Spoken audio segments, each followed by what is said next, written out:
Well, that was quick. Welcome. My little boy here. I wasn't ready then. Welcome to this live feed, wonderful people. How are we? Hoping everybody's very well. We have a very interesting and very deeply comprehensive live video feed for you this evening.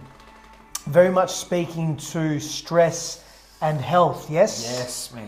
The impact it has. So I'm trying something different in mine. I'm doing it from my Facebook page. The business one. Yep. I've got someone on, but I think the majority of people will be over yours, so I don't know if we'll be able to see who's joining on. But yep, stress and health and wellness and practices and defining success and getting clearer on what our emotional triggers are. Yeah, for sure. And if you're just coming on, people, place a number 1 in the comment box so that we know that you're here, that we can interact with you, that we can obviously communicate with you. That would be wonderful. So stress, it is huge. It affects our lives. It affects our loved ones. It affects our relationships. Stress. Mark, what is stress? Me last week. I embodied it all. Stress is the body's real depth of communication in terms of self-love, but we just don't recognise it. It's for the most part, it's that side, it's that dark side of love that we don't like because it doesn't come in the big shiny box with the diamonds and the pink ribbon. But is the body still looking after you? It's necessary in all areas of life. Even some people, in simple terms, when they go to the gym, you're putting your body under physical stress. It's unavoidable in the modern world, but how we handle it is always a conscious choice. But if we ignore those stress responses, hi Rachel, how you doing?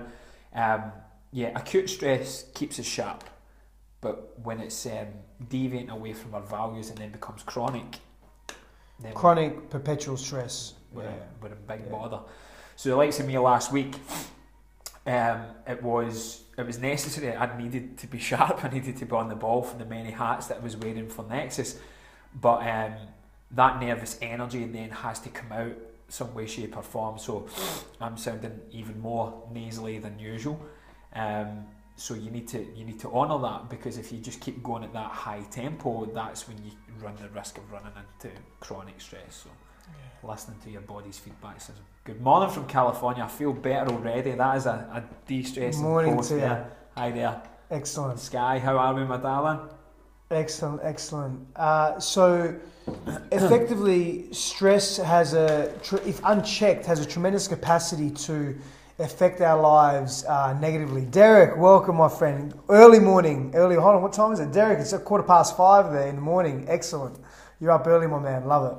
So stress has a great propensity to affect our lives negatively and deviate us off our path if we allow stress to be unchecked, and if we do not monitor in our environment what is actually stressing us, what is causing us pain and disharmony, what is causing us to focus not on what we are inspired by and what we enjoy to be and to do and to embody, but rather what really we do not align with. And here's the importance of checking stress at the door, so to speak. It comes in the form of knowing self. So the more that we can know ourselves, the more that we can connect to ourselves, the more value we can bring into our lives and align ourselves with experiences that actually have meaning to us, we mitigate stress. We mitigate experiencing stress, right? Yeah. Hacking is the kind of nice word that they're using. Yeah, biohacking. The kids are using. But yeah, it's totally what you're saying there, mate, is exactly that. It's essential for certain aspects of our life, but untreated, that's when it becomes detrimental to a subjective term I'm going to use here is success. And that's what I do in my business as the self-mastery chef. I get people to use health as a recipe for success, but I would like just to get a little bit of engagement here. And what does success mean to you guys? Can you define that in the comment box? Because it's different for everyone. It is, yeah. And there are certain characteristics of success that allow you to actually feel and experience what success is. But let's go ahead and define that. So if anyone has any definitions of success, it's actually interesting. Natasha, how are you? It's actually interesting because was it this morning or yesterday? I can't remember, but I did a short post on success as well, and just an expression of what success primarily means to me, and where I would wish to take success. So it's interesting to see observe people's viewpoints, differing viewpoints on what success actually is, because what happens is we get caught at times in this pursuit of success, or this yearning to embody success deeply. Yeah. Yeah. And what happens is we become so fixated on achieving success, whatever our definition of success is. We become so fixated with being obsessed with living this particular state that we almost immerse ourselves in that space at any cost. Yes. And stress then begins to run rampant in our lives. Yep, I can tell you a few stories about that. We become so obsessed with success that we lose sight with who we are. Lee, success for me is fulfilling my why. That's beautiful, beautiful definition. So I want to go into a little bit of what success means for me, and what this really does is it diffuses the intensity of success. So success can be intimately linked to goal setting or objective setting, or connecting to your why, or connecting to your purpose or purposes, or your dreams, or whatever is important to you, whatever experiential outcomes you wish to feel in your life. Yeah. But for me, success begins with an intention. That is success. So if you are living to your values, to what is most important to you, if you're then taking action on those values, and you have a vision for yourself, you set the vision and you forget the vision, so to speak. You never really forget it because you live it every day. So you identify what it is, what you must embody in order to feel success. And that in and of itself, that's success. When you live that every day, irrespective of a target that you've set for yourself or a state of being that you've wished to immerse yourself in but haven't quite yet, that's actually irrelevant. It's secondary. What's most important is that you are able to take action, meaningful action that provides you with happiness and fulfillment in conjunction with what is most important to you in life. That's empowering. That's conscious. This looks cool. I think you'll need to read this one out. Yeah. Success is being abundant from a core level in your soul, living in a state of gratification and happiness, which leads you into a high vibe frequency, and having a peaceful aura which drives productivity. Just beautiful. Just end the live feed at that, mate. I think our job here we is can done. take it there, Carol. Thank you very much. Phenomenal. We pop a number 2 in the comment box for Carol. That was awesome. Throw up your deuces for Carol. Yeah, that was really good, Carol. That's a beautiful, beautiful explanation. And of course, the definitions that we're playing with right now, they are not the only definitions that exist. Of course, there are more. But we must begin with an immersion in the process. Otherwise, when we are hit with life circumstances, when we're hit with externalities that are outside of our control, we tend to stress excessively because we feel we are moving further and further away from what is success for us. Thank you, Emma. I'm feeling better already, darling. Thank you. No, I think I'd like to add a little bit to that. I love these live feeds because I love it when we do it raw and real, because I've not asked you your definition of that before, but it's pretty much the same. Mine's is how I define success is the ability to live in your values every single day, absent of external circumstance or opinion. Is exactly how I do it, because you'll notice that if you gauge success by that valuesometer, if you like,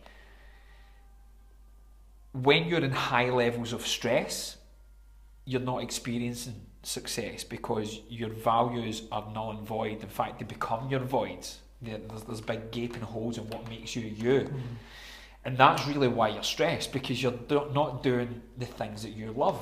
And that is the one job we've got in this world. So when you're stressed, the easy, quick fix is, what do I love and why am I not doing that? So if that's walking the dog,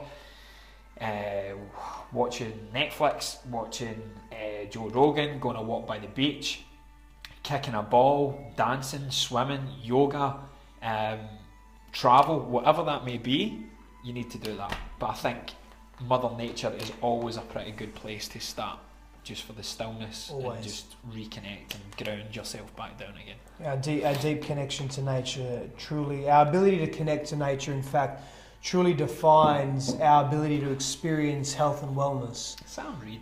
And hey Sam, how are you? So it's Crystal, how are you?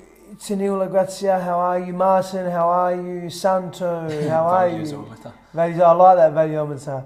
That's awesome. So it becomes imperative that we can see that if we are truly connecting to what is most important to us, we are by definition successful. We are by definition living a fulfilled and meaningful life. And it's in that space that we are able to open up to so much of what life presents us, and we're able to see life very differently from a grander, deepened, broader perspective. So here's a question for you that we set in our title of this live feed as part of it is what are your largest stress triggers? What are your biggest, most profound, most intense stress triggers? So what stresses you the most? Because what stresses you the most is actually insight into what you potentially need the most. Yeah. And while you're having a think about that, I'm just going to read Derek's comment. Success being such a relative term, for me, it's the authentic, consistently progressive transitioning out of the conditioned ideals of this planet as to give a pseudo importance to anything other than my consciousness. I'm thinking you're saying there, Derek. It cuts it off, my friend, but interesting, very interesting and deep definition. Beautiful. How do you guys catch your stress triggers? Surely, that's a really powerful, really, really powerful question. Mark, you want to tackle that first? You want me to go first, brother? You all right? I think surrendering the ego for guys is the first one. It comes back to the goal setting, the detaching. And I think it comes back to the clarity, the vision, the mission and the values in the first instance, because stress will pop up for those that are unconscious, those people that don't have a clear why, that don't have their vision. So when you're starting to get pulled a little bit, oh my God, is that a Scottish accent? For my sins to Neil, I'm afraid so, yes. But sorry, to get back to the triggers, you will have numerous other ones. Like for me just now, you'll see my chest going up here just now because I need to go and blow my nose. It's a stress that I need to release. I could ignore it and I could keep going, but my body's giving me feedback. So now that I've then verbalised it, the law of attraction brings it into my sphere. So I think the hard part is honouring it. Usually the physiology will show up, little increments, and from there you need to get back into your kind of habitual practices. Just starting one thing. Jada, hello. Lou, hello. So whilst Mark is doing that, he's taking care of his physiology. I want to expand on that question from Lee in how do you catch your stress triggers? Effectively being very aware of self, being very conscious of again one's values, what is most important to us in life is deeply important. Now, where we go from that is engaging in preventative practices, engaging in preventative rituals, preventative daily rituals that allow, rather than a curative approach to stress, is engaging in activities that really fill our hearts, that really make our hearts sing, that provide us with pleasure, meaning, happiness, fulfillment, connection. So it could be meditation, it could be yoga, it could be physical training, it could be appropriate nutrition, it could be being mindful of our thoughts, it could be a combination of all of those and so much more. So it's deeply important that we begin to engage in practices that minimize the impact. That's all we can do is minimize the impact. It's so important to understand that. So going back to that question that we asked you, what are some of your biggest stress triggers in life? Because what stresses us deeply can be an indication to what we need to focus on in life in order to achieve or reach or embody that equilibrated state of being, that internalized homeostasis. A couple of good ones there. Emma says, for me, stress triggers would be being overburdened, financial stress, unharmonious relationships. Yeah, and you know, the reality is that there's so much sameness, there's so much likeness in us as human beings that the vast majority of people, that is what is going to burden them as well. That is what is going to burden us, is when our health is not intact, when there is imbalance in our relationships, when we are experiencing either vocational, career, financial stress, familial stress, or tension rather in our families or in our relationships, and our intimate relationships in particular, because we're generally so intertwined in our intimate relationships. Carol says stress triggers need to be healed at the root cause so that we can heal them. Ignore stress triggers and they will only expand, then which will lead to depression. Face triggers and heal them by eliminating the abundance. Nice.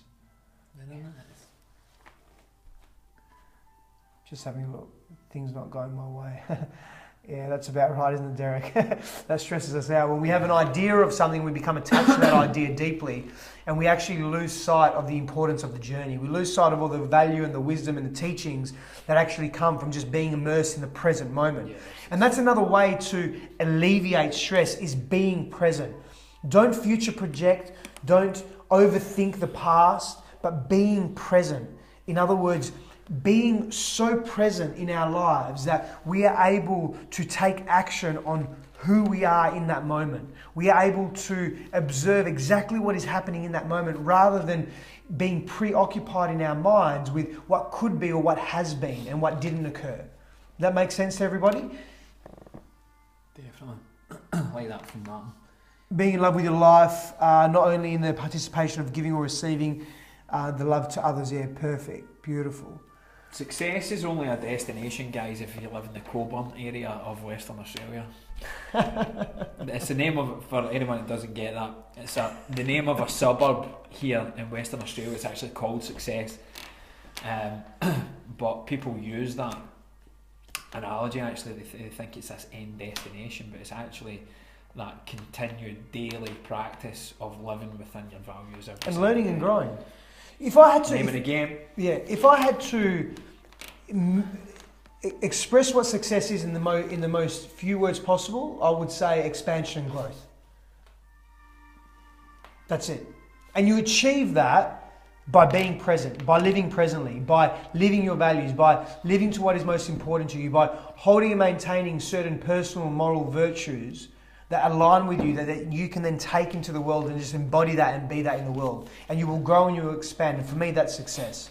And it's not achieved in some end state, it's achieved in the present moment. That's where it's at. What number are we on? Because that deserves it. Number 3.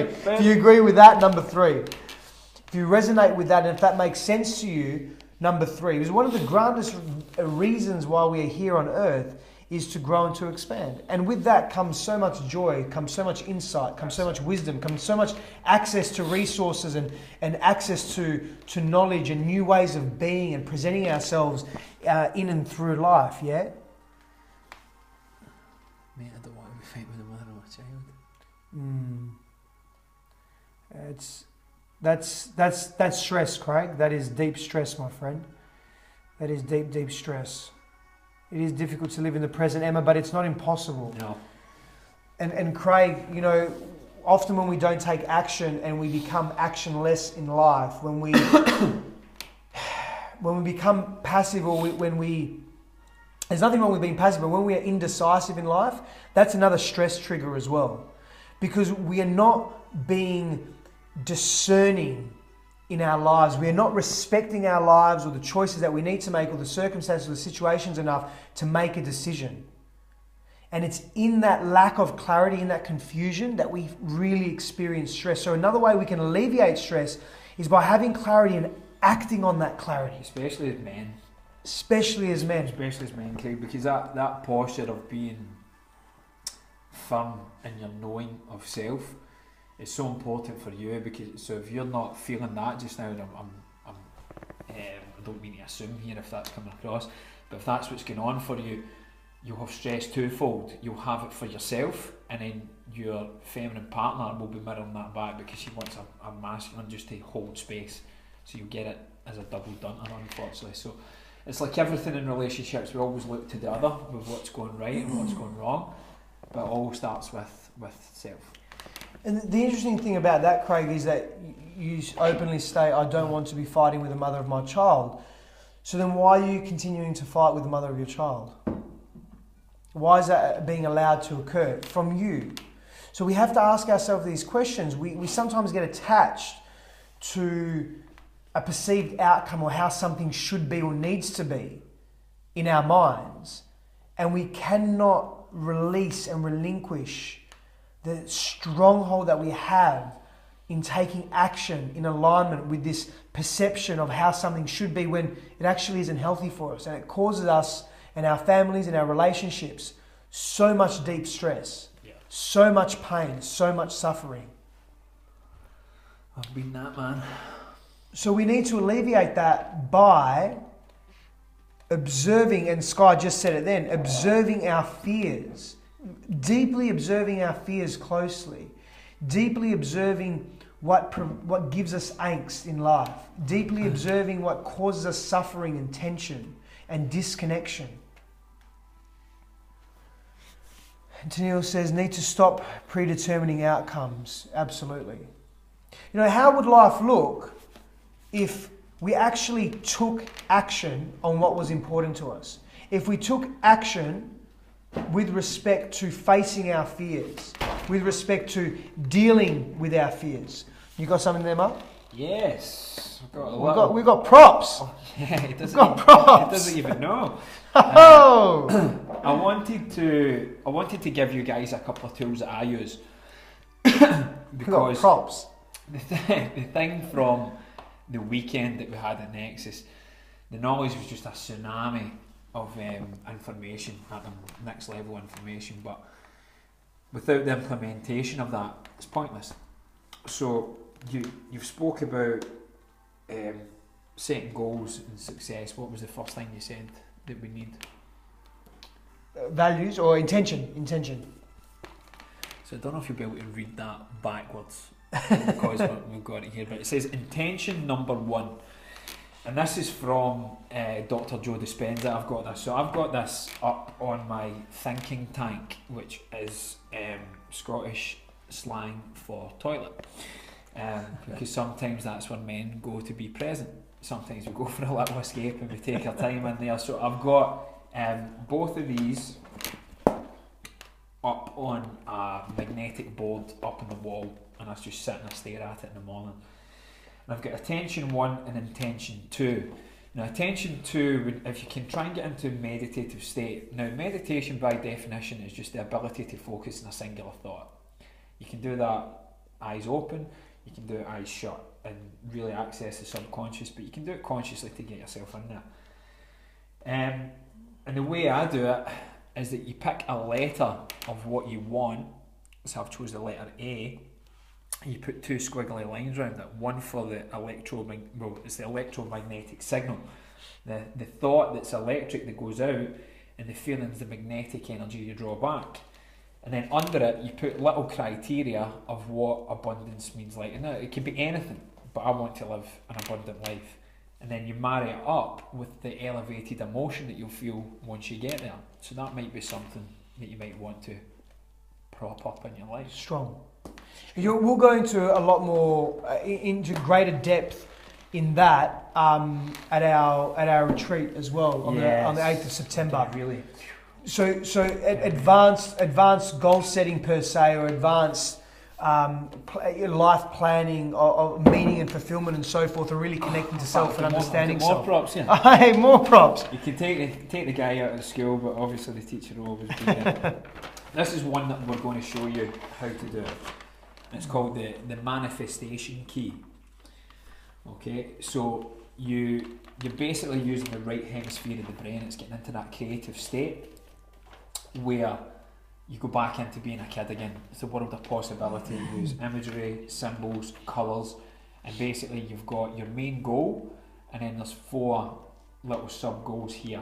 Your why is up the top, the who is responsible here, and the when, or sorry, what specific you get there. But I'll go over it in more depth. But that is a better way than just going into, in my opinion, for me, for myself, it's a better way of going into the whole writing the goal setting down, because it can be quite tedious, and this is my vision board as well. So we've got, this is all up in my toilet, by the way, much to my wife's disgust sometimes. How long are you going to be in there? As long as it takes, I'm manifesting. So that's just some things I do. You can see I like colour, I like the imagery, but also like just getting down to brass tacks sometimes and just writing the things down. So for me, that stimulates all of that, so I'm getting in. But it is quite advanced, as you were saying. But we've got different techniques. Actually, one of the lectures we're going to do together is setting goals and living whole, which I'm looking forward to. Living in wholeness, absolutely. And you live in wholeness when you're just deeply connected to your being and who you are. So on the intention, because intention is so super important. Let's provide also, while we're talking to this, let's provide I'm going to provide you with a morning ritual that can really help keep you focused during the day. Yeah. And it's a shame. Yeah. Internet in Australia is not the best, unfortunately. So cut out there for a sec. Internet in Australia is not the best, unfortunately. But let's speak to a daily ritual. And this is really, really simple. So when you're engaged in a morning practice of stillness or silence, and you can call that meditation, there's so many different types of meditation that you can actually do, what that looks like and how you would actually move through a meditation. But let's not talk to that so much now. But in that space, during that space, is setting an intention for the day with respect to what you wish to experience in that day. And when I'm talking about experience, I'm not necessarily speaking to you want to jump out of a plane, or you want to have lunch with a friend, or you want to get to work safely, or whatever it may be, or you want to go to the gym, or you want to, whatever it is that you want to do. It's not so much that, it's what feeling do you wish to experience, do you wish to embody during the day. And setting a very clear intention of what that looks like, or in what you wish to project, and what you wish to give, and also what you wish to receive, and how that affects your emotional being. Now, what you can also do to add to that, to really deeply reinforce that daily intention, is every 1, 2 or 3 hours, for example, is set an alarm, a reminder on your smartphone to ask you, what am I feeling right now? Am I feeling my intention for the day? And it drops you back into your intention and allows you to connect very clearly to who you wish to be that day, to what you wish to experience, yeah? That there is so powerful, so simple yet so powerful. The daily ritual that I practice daily to help me maintain the essence of what I wish to embody in life. And more props. We've got more props. So, similar to that, this is my ideas book. I've got a couple of them. Every morning, that's my affirmations and manifestations book, this one here. So I read all of these guys every single morning as well. I've also got some traits of the greats for Armand Di Martini. I've got my mission statement. I read there. Universal laws and principles according to quantum law. I've also got a bucket list that I did at the start of the year, and you can see the highlighted ones are ones that I've actually achieved. So these are things that I read every single morning as well. I've got some business ideas that usually come to me from the meditative state. Gratitude, once I come out, I think that's really important. We're going to speak to gratitude in a moment, actually, for stress as well. Another tip. This is a big one at the end of the day. I don't know if you can see that. Achievements and wins. Please reward your wins. Get nutrition recipes. I don't know how that ended up. But that's how I do it. I actually said to one of my clients, Sky, that's on the feed, who works really, really diligently. I said, get yourself along to IKEA and get a standing desk and just up and move every 40 minutes or so. The brain actually, remember, the opposite of play, guys, is not work, it's boredom. And every 90 minutes the brain goes to switch off. So if you can chunk your day down into little 90-minute segments, and every 40 minutes get up from your desk and just move the body back in. I actually set my alarm for every 40 minutes to remind me, go foam roll, go foam roll. And then when I'm foam rolling, I actually always put my foam rollers near where this stuff is, so that I get to see it again. So it's a similar hack, but you just need that reminder, because guys, it's very easy, especially for your mothers out there, to get absorbed in the to-do list. But please, if you're going to write a to-do list, write a to-be list beside it. Because if what you're doing doesn't make you feel a certain way in your state of being, I don't think it should be on your to-do list. And if you want to take that a step further again, pre-frame your next day and finish the evening routine with an I am list. And I don't mean for the day just gone. That's your gratitude list. Write that as well. Write the I am list for how you want to feel tomorrow. And you're already manifesting that in towards me. And you're bringing that in. To do, to be, to I am. Yeah. And to expand on gratitude, to really simplify this, at a physiological, neurological level, gratitude diffuses stress. Real gratitude diffuses stress by reducing the perpetual release of cortisol. Yeah. So when we are able to deeply, emotionally, from a feeling state, connect, that strong, is it? Cayenne pepper in connect to what we are deeply grateful for in our lives, we reduce cortisol. And we'll go into greater depth in that at the, I can't say Ukiyo. Yukayo. I like the Japanese language, but I'm not very proficient. At the Yukayo retreat, but it's a beautiful word, and its meaning and its symbolism. Yeah. The floating world. Yeah. To detach from the borders of life. Yeah, which is what we're speaking to now. Yeah. So can we see what people are grateful for just now? Yeah, absolutely. Why don't we ask people to list 3 things that they are grateful for right now? But as you're doing that, don't just intellectualize them. Really feel them. Right? Really embody what it is that you're grateful for. Yeah. Lee says, I've just realised that the minute I wake up and lay in bed each morning, I have somewhat negative thoughts or worry. It's now become a habit. How can I shift this to a positive time, guys? Brilliant. That's great. So Lee, the way I look at that is what do you focus on? So the one question you can ask yourself is, what is working in life right now? So the fact that you're recognising that is your first stage of awareness. It's amazing. Great start. Fantastic. Very few people even get to that point. They just allow perpetually negative thinking to infiltrate their minds and infiltrate their days and their habits and their actions. But ask yourself, when you feel that and you feel those negative thoughts coming on, ask yourself immediately, what is working in life? There has to be something that is working in life, because if it wasn't, you wouldn't be alive. You wouldn't be conscious. You wouldn't have a consciousness. Something is working. What is working in my life right now? What is of value to me in my life right now? There's something. And even if it's the same thing that you say to yourself every day, if you just master that and embody that, that's a starting point to begin to shift your attention, to begin to shift your attentive neural circuitry from one area of life that is causing you despair and disconnection to an area of life that may actually cause you to feel happy, to have meaning, and to embody complete truth. So what is working in life? That's the question we need to ask ourselves. Leslie, how are you, my darling? Good to see you. For the first 2 minutes of your day, mate, your brain will tell you lies. It will try and get you to reaffirm that negative part of ourself, the one that's constricted by guilt or shame or suffering or ill health or anger or frustration, whatever that may be, because while consciously we don't want to experience those emotions, they're necessary to experience the polar opposites. And actually both are available for us to select at any given time, but if habitually we've been so consumed by the stress hormones, that's our level of norm. So it's just, as Steph said, the awareness is the first level. Awareness just really is consciousness, and that's where you put your attention.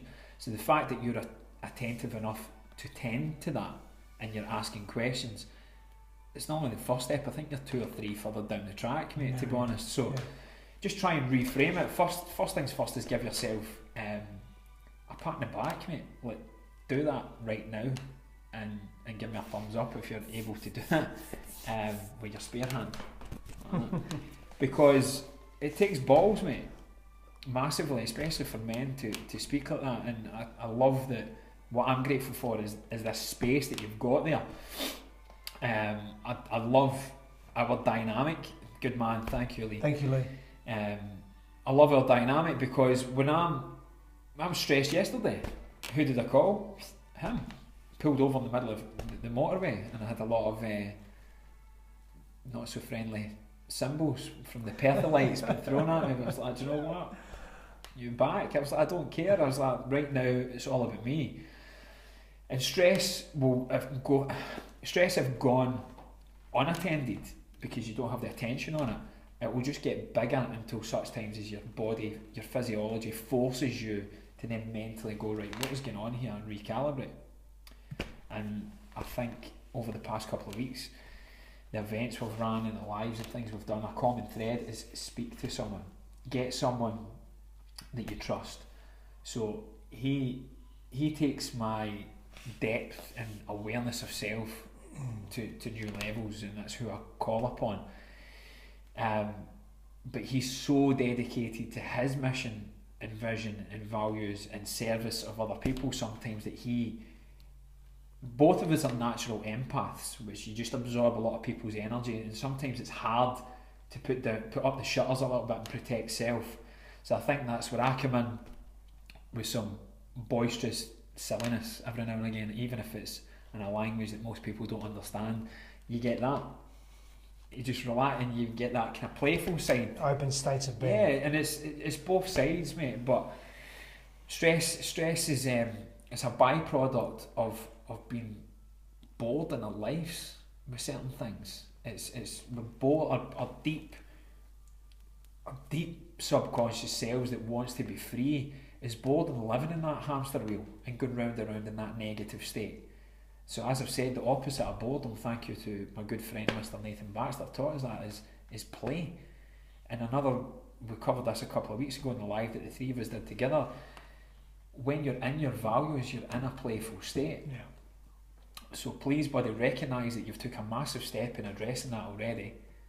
An even bigger one would be publicly putting it out there for everyone to read and see. The third one would be just get a book of that, or a piece of paper, or your phone, even talk it into your phone's another good tip. Yes. And write out, what do I love? What did I used to love doing as a kid that I'm no longer doing? And what bullshit excuse am I telling myself that I can't go and do that right now? And then go and do it. And I guarantee the stress level will go. Yeah. Completely. And Mark mentioned something before around a reframe. So in neuroscience, it's a cognitive reframe, and a cognitive reframe has a capacity to literally change our neuronal mapping and the way we actually perceive an event. And a cognitive reframe is our ability to look at an event or look at an experience and ask ourselves, how can we observe this differently? Where is the value in this? It's a very stoic approach to life. But what it does is, at a physiological level, is it changes our constitution. It changes our brain chemistry, so to speak, or our brain constitution. But and then they feed off each other. So the perception and our hard wiring begins to feed off each other. And it's very interesting to be able to then view a situation that once caused us stress from a place of love and abundance and clarity and wisdom and benefit. It can actually benefit us. Yep. But it requires time, and it requires attention, it requires an intention, a yearning to wish to do so. Totally 100% agree with that. If you don't have your attention on your intention, you will never have the retention to then have building. What you will retain. 4 in the comment box, that was awesome. Say that again. If you don't have your attention on your intention, you'll never have the retention to make that a lifestyle or a positive habitual practice for yourself. That's really powerful, brother. Yeah. Really, really powerful, and simplified as well. Super powerful. Number 4 in the comment box, people, with that. That's beautiful. We say that one more time, please, brother. Yeah. If you don't have your attention on your intention, you will never achieve the retention needed to have the building blocks and the foundation for the life that you want and the things that you really love and value. Yeah, and that's so powerful. And we sort of ask ourselves that we get to a point in life and we say, well, why am I here? Or, why am I experiencing this? What is all this for? Like, what is the purpose of living in a stressful state? Are we not beyond that as a collective? Are we not beyond that as individuals with a high level of consciousness that we have this access to information and knowledge and wisdom and resources that is presented in front of us. Are we really just meant to live a life of like perpetual stress? Now, there's nothing wrong with stress. It's necessary. Challenge is great. That's where we grow in challenge. It's beautiful. But to perpetually live in stress, most of it, it's a cultural clutter. It's a product of our society, of the way we choose to treat each other and think about the world, and the additional nonsensical stresses that we place on ourselves as a collective. Now, I'm not saying that we're going to change our social systems and structures tomorrow in a heartbeat. No, not at all. But we can begin to view our situations differently from an enlightened, encompassing, open perspective, as opposed to a perspective of limitation. Yeah, when we limit ourselves, we limit our opportunities. That's dangerous, really dangerous. Those glass ceilings, you'll never be able to break through it with the same thinking that you had that created it in the first place. So Emma's saying, I think it's people have poor coping mechanisms, perhaps. Yeah, to a point, but I think as humans, we're looking for overly complex answers to a very simple problem. So you'll hear me talking about values every single time we come on here, because for me it underpins every single thing that all of us do as humans. It's the real bricks and mortar of human behaviour. So for a lot of people, it's like, I'm going to quote a good friend here, Martin Ball, of sexy water. Water isn't sexy enough for people to value as a nutrient of its own. I know, how's this, what about that paleo stuff? What about that ketogenic thing here? What about these intermittent fasting? Just go and start eating whole food again. That's a good start. Hydration is an even simpler place to start, but humans, we don't want that. We want the big, high, complex answer. So the coping mechanisms, the prerequisite to that is that you can't cope. That's actually what's causing you... So complex. Yeah, so deeply complex. That's what's actually causing you to need mechanisms to cope with it. It's your attitude, that your attention is on the intention of having a mechanism to cope, rather than just bringing it back and go, right, every opportunity in life, love, fear. If you choose fear, you're going to be stressed. If you're going to be stressed, you're going to say things like, I can't cope. And how do I do all this? Oh my God, what to do? And we go away further and further away, and eventually something will smack us back into balance and go, oh love, there you are. You've been there all along. So you need to get back to do what you love, which is your values. But a lot of us, we people please. We make it overly complex and we look after everyone else. Get back to doing what you love, and you'll find that you won't need a mechanism or a strategy or a structure or a coach or the latest program that's online. You'll just have enough in self, and you'll find that a lot of people then radiate and gravitate towards you, that you just start building that following, and you get clearer on your if you've got your values there, you then have an opportunity to have a vision, and then it'll become your mission, and that's your intention. But be wary of where we're putting our attention and the negative connotations that it has, guys. The thoughts is one thing, but when we start verbalising it, that's a higher vibration that we're putting out there, and that amplifies. And as I said, with those squiggly lines, if the thought's electric, it's like super electric once you start to verbalise it, and everything's in duality. So once that goes out, it has to be magnetised back with the feeling, because there's no conspiracy against you here. The universe is always, what's her name, Gabby Bernstein, her book, The Universe Has Your Back. So true. So it here's, oh my God, I'm not worthy, boom, I'll give you something to feel not worthy about. Oh my God, I feel even less worthy, boom, and back again. It just becomes a big wave, and eventually we get to the point. But the only thing that transcends it, transmutes it, and breaks the habit is love. Yeah. Excuse me, guys, there's a lot of detoxing happening with me just now. But it's got to be love of self. Got to be that. Love of self, one. Absolutely. Derek, to answer your question, or to go to your question, what is the best way to identify the point when stress is no longer serving as a healthy challenge? When you're perpetually removed from your highest values. when you're perpetually removed from living your truth and embodying that, that's when you know that it's a bit too much. It's unnecessary, yeah? When you're not growing from that stress, when you're devolving from that stress, that's the problem. That's when you know it's too much. That's when you know that stimulus, that immersion into that particular environment is not serving you any longer.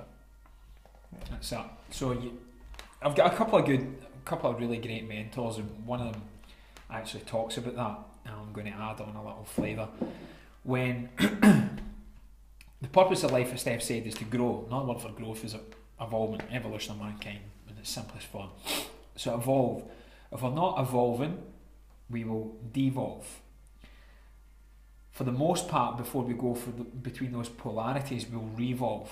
You ever felt as if you're going round and round and round in circles? And it's the same thing over and over and over again. It's because you're not living in your values to evolve yourself. And the only way to get there is you need to dissolve your imbalanced perception of what you stand for in life.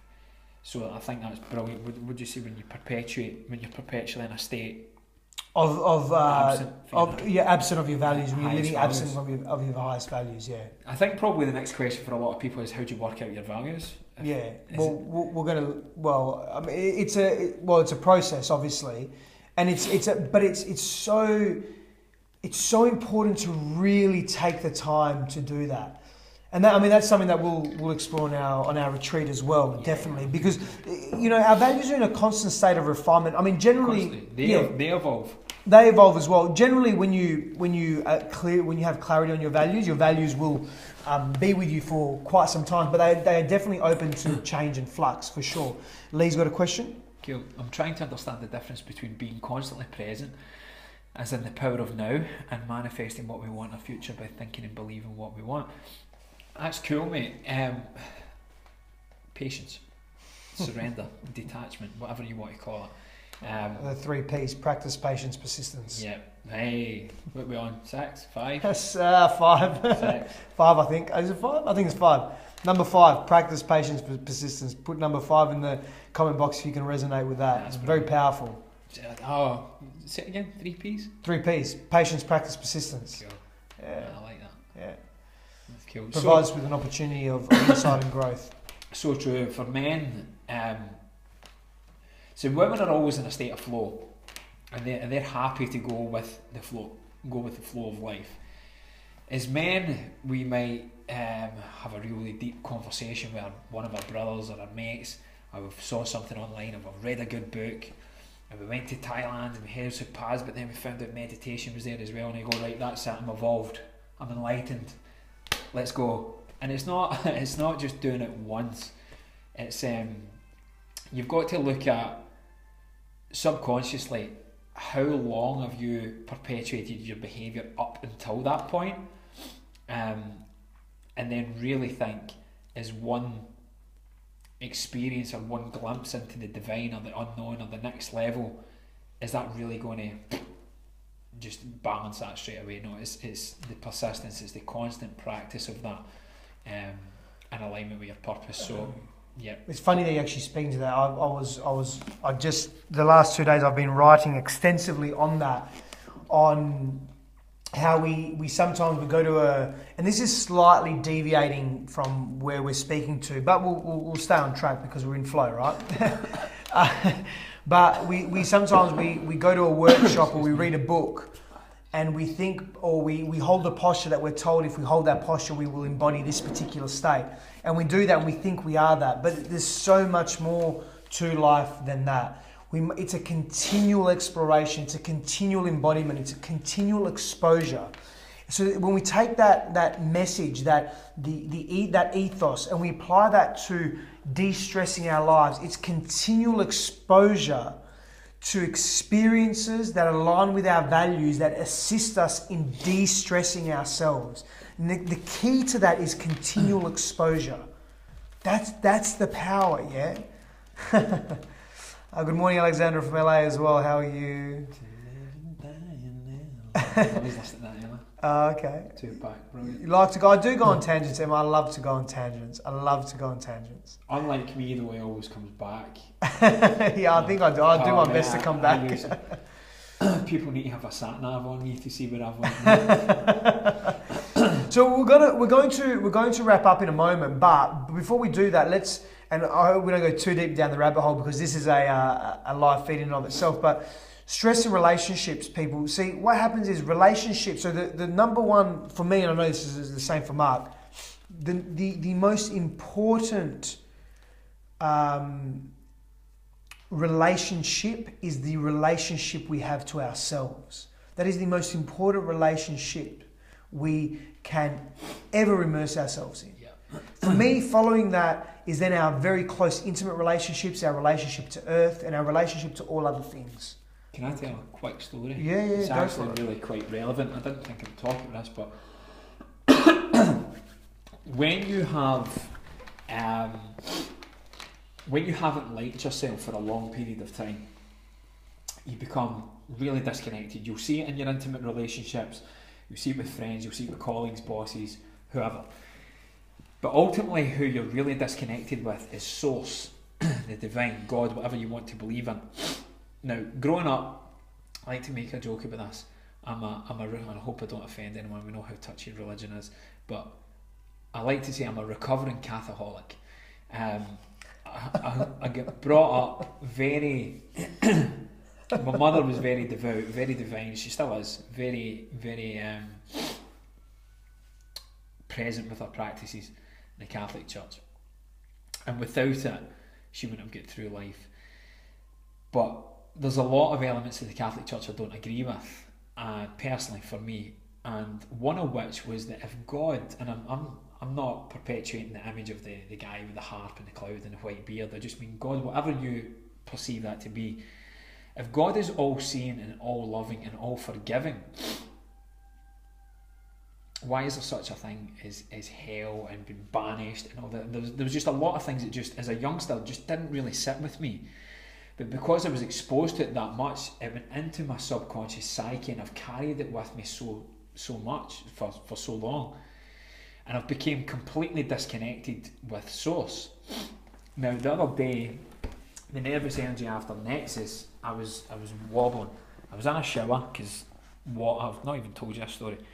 I was in the shower, and water is usually what I can, but all of a sudden my chest was getting really tight. The triggers, as we spoke about earlier, Lee, were there, and I went, I just need to get out of here. And before I knew it, I was walking out my house. My wife had a client in at the time. I was walking out the house, and I Google mapped close Catholic church. Something in me just wanted me to go. And then before I knew it, I had an Uber, and I was in North Beach. Now, I was quickly checking that there was no masses on at that time, so I was like, I'm just going to sit up the back, and I'm just going to be, and I'm just going to ask for a little bit of help. Nothing to do with the specificities of the religion. I just want to be in that environment. In a peaceful place. Yeah. Sod's law, I turned up, and it's the kids making their first reconciliation, so the place is chock-a-block. There's just bodies everywhere. And I'm like, shit. So I was presented with a choice, fear or love. Now the fearful me would have about turned and went. And I said, no, something brought you here, so see it through to the end. So I went up the back and I sat down, and all of a sudden I just started to feel at peace. Just seeing all these kids going through, and I'm thinking to myself, like my old grandfather that died, he was 92 when he passed away. They were saying, my mum was taking him to church one day, and she said, oh, confession is on. He said, what the hell do I need to confess about? And I said, you know what, you're absolutely right, buddy, because he was a walking saint. And I was looking at the kids, and I was like, the same, they're at that state of intrigue where it's just endless possibility. They're just pure, concentrated love in human form. And I felt at peace straight away watching them. Then the priest had said, if there's any adults that want absolution, they can come up as well. And no one moved, and again, the kind of headstrong Scotsman, I went, do you know what, I've came this far, I'm going to do it. So I went up, and do you know that way you just feel the energy from someone straight away? A beautiful old man, he took my hand, and I just started crying straight away, and he said, what's wrong? And I said, I have no idea. I said, but I need to be clear on where I come from. I went, there's a lot of the Catholic Church that I don't agree with, and he just burst out laughing. He went, welcome to my world, buddy. And I was like, really? He's like, yeah, there's a lot that I don't agree with. He said, but you're here for you, talk to me about it. So I told him a couple of things, and he said, you've been brought up believing, and this is not to do with my mum, this is society, you've been brought up believing that you have been condemned, that you've done something wrong and you're condemned from God. You've done a lot of work in yourself, but how the hell can you ever forgive yourself if the master creator you believe is angry at you? So if you don't transcend that right here, right now, and see that he's forgiven you for everything you've done, everything you've not done, and everything you've still to do, only then will you have permission to forgive yourself. Now for me, it took me to go back to the Catholic Church. For you guys, it may be to go to whatever church you believe in, it may be to go to the ocean, it may be to go there, whatever it may be. But please, please, please understand that whatever this world is that we live in, you are loved beyond comprehension until such times as you really allow that in within yourself and get in touch with the grand power. Like if you do it for religious or spiritual, it doesn't really matter, because essentially it's all the same. We all come from something that's beyond this physical stuff that we've got here in front of us. When you can do that and really make peace with yourself, then you're in a position of stress just dissipates, just goes, just evaporates there and then. Then you're successful, because then you're in that full quantum state of love again, that you have everything you need and you can give that back. So that was something that just happened 2 days ago. I really didn't see it coming, but I'm so glad that I went. And he said, this is the point, he says, where I absolve you from your sins. He said, but the only sin that I can see is that you're so hard on yourself, son. And God forgives you, it's time for you to forgive yourself. But what I will say is the prayer, don't say Hail Marys, don't say Our Fathers, don't say whatever. I want you to make one up. It could be a dance, it could be a song, it could be just doing what you love. And I mean, this guy's talking values, I'm listening. He says, do what you love, but please can we both agree that it needs to be on the rediscovery of joy. And I went, my God, that's amazing. So joy is what you experience when you're in your values. If you're struggling just now, guys, and you're chasing success, let success be a byproduct. It's like money. You're worried about money. Money's directly correlative to the amount of people that you can be of service to. Help more people, more money will come. So make $1 billion, help 1 billion people. Better believe it. There's deep.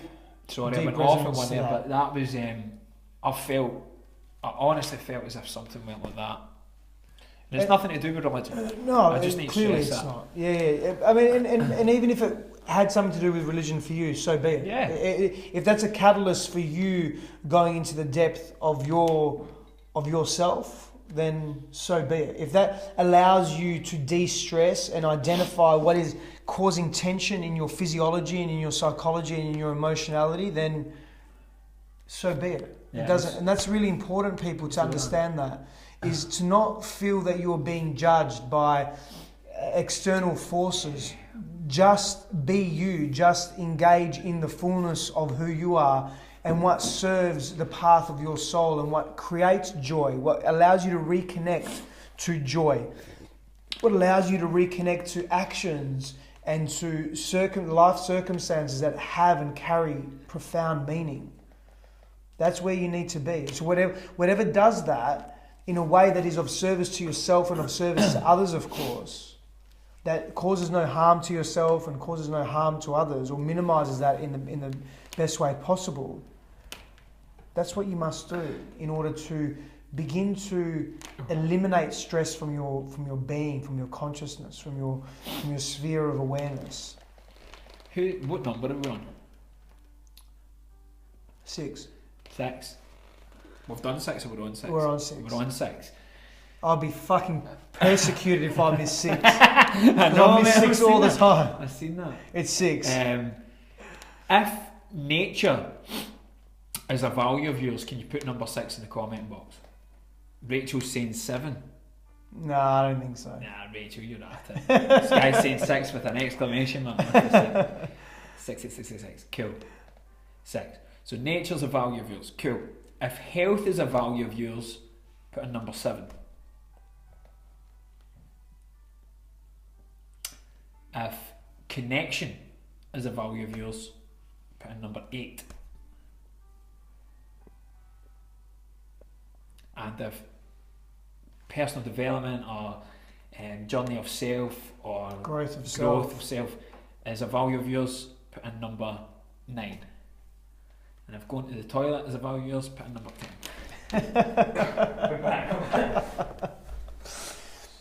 So what we're helping you do here is really connect to your values, connect to what is most important to you in life.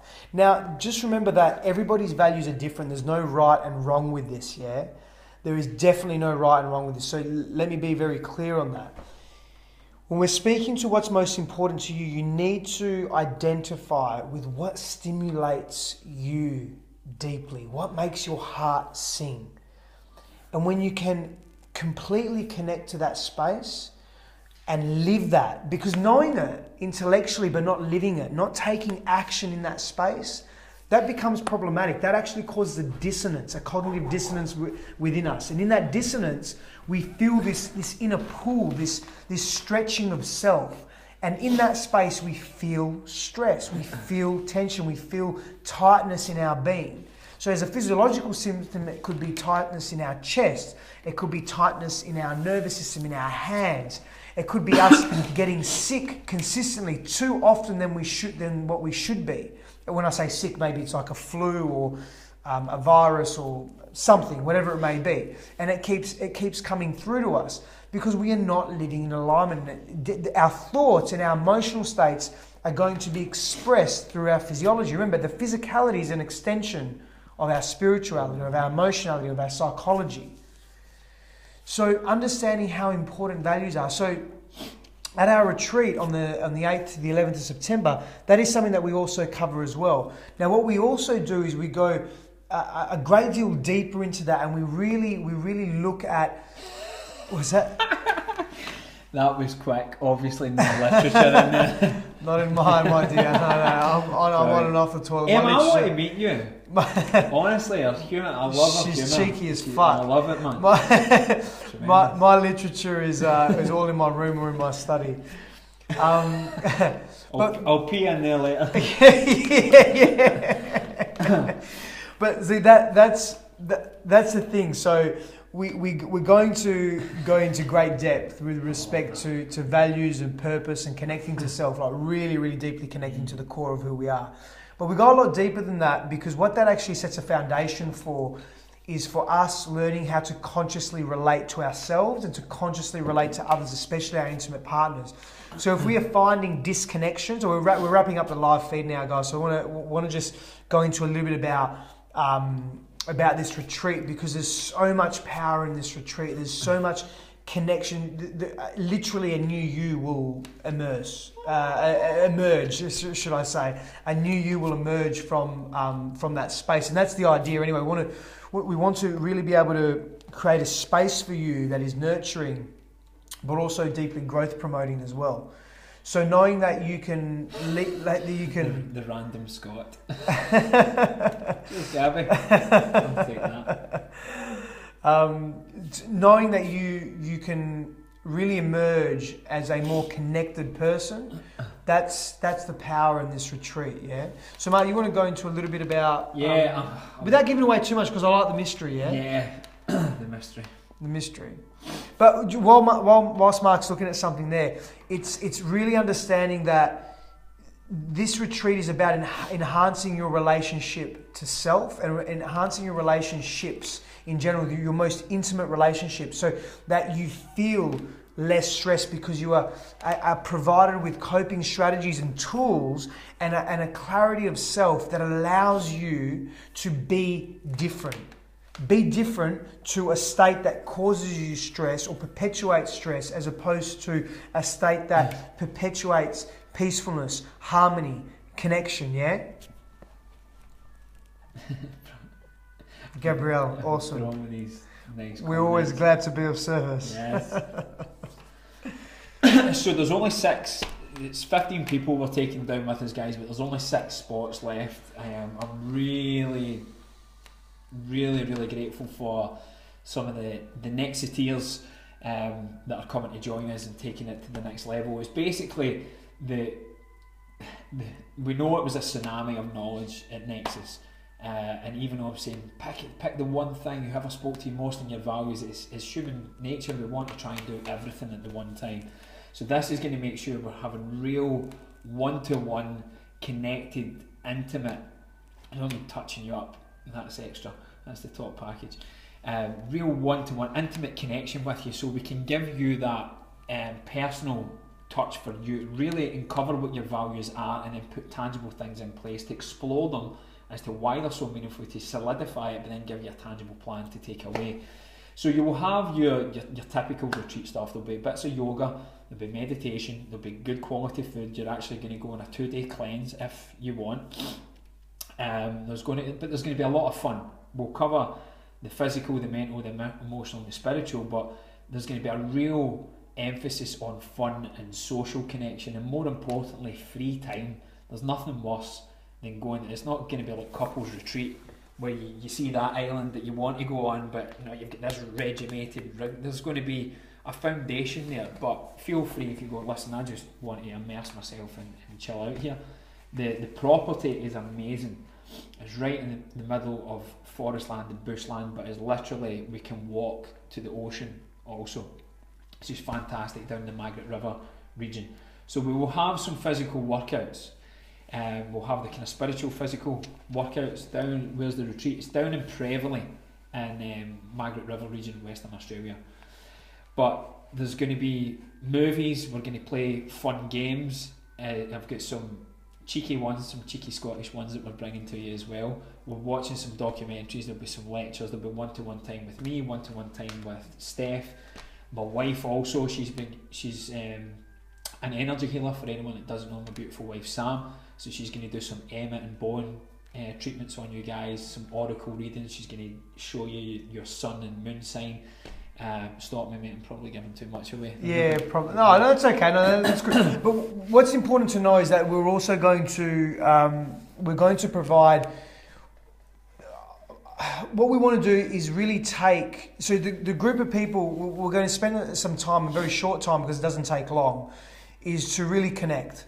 And once we're connected and we're a cohesive group, what we plan to do is go fairly deep with some ancient esoteric practices that allow us to connect to our core truth. Yeah, we're going to be confronted with some pretty some fairly deep truths, yeah. And how we do that's going to be interesting. It's the best environment for that, I feel, yeah. Because a lot of people at the weekend, it's an immersion experience. God love them, they had that, and then it's working the Monday morning. Yeah. And for some people, that reality in the Monday, it just doesn't marry up to all the teachings and learnings that they've had, but there's no space to really kind of sit with it, absorb it, and then just, yeah, as you say, immerse and hold space, and then go, right, where do I really want to take this? Before they know it, they're back in the old self, going round, they're revolving. So we want to take it, we want to evolve you up there. So yeah, it's going to be cool. Yeah. Emma, yeah, Mark can provide you with a link, an itinerary. We can provide you with an itinerary. It's easy, no problem. Maybe we can. We can put a link here. Yeah, we'll put a link to. We'll edit and we'll put a link there. But they'll be interesting, nevertheless. So, your key takeaways from this evening's live feed. We're going to wrap that up now. Your key takeaways from this evening's live feed with respect to what you learned from stress, or how stress can serve you, how perpetual stress is not healthy for you. What did you learn in terms of some takeaway tools? Maybe write some comments in the comment box, even after we close the live feed down. Mark's excellent props, and there's some really, really great ideas there. So Gabrielle says, let us know the details. Look forward to sharing and holding space with you and your lovely thanks so much, Gabrielle. That's awesome. So we'll share a link to Gabrielle. I've got Gabrielle on Facebook, so we'll share a link to Gabrielle as well. So just some of your key takeaways from this evening with respect to stress. Anything you wish to share, pop it in the comment box, because remember, when you're sharing your thoughts and your wisdom, you do not know who you're impacting, yeah? Yes. You do not know what difference you're making in the lives of others, yeah? So I want to say thank you so much for being here, beautiful people. I deeply appreciate your time. If you resonate with this message, of course, please share the video with your friends, with your family, with your social networks, etc. And once again, thank you so much for being here. I'll see you again in a few days and early next week. And Mark and I will be together again next week. And just be kind to yourselves. Yes, please. Love yourselves. Yes, with depth and completeness. Good night, peeps. Good night. Many Thank many you. blessings. Thank you. God bless you, Tia.